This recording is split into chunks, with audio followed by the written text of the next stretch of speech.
Vertigo treatment.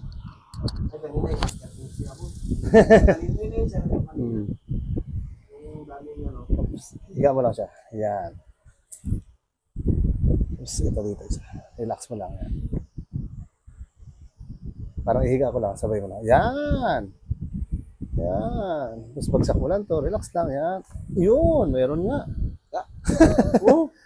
Ito para mga alim tol. Para mga alim. Yun nga. Ramdaman ko yan. Akin titignan ko ito. Sarap talaga pagtapos. Masakit na sigit na sakit niya. Pag nagsingaw na siya, parang nabuhay lang ng ugat ko dito. Higa mo. Higa. Higa. Yan. Bagsak. Ayun. Sa kabila talaga. Yung nga ito ang talaga. Ayun nga. Sa kabila lang. Oh. Doon talaga ang takbo ko. Dito talaga sa pakanan Kabila. ako. Oh, kabila lang meron eh. Nag-ausap di ba tayo po yung sa anong panahon tayo, di ba? Hindi ko ganyan sa atin.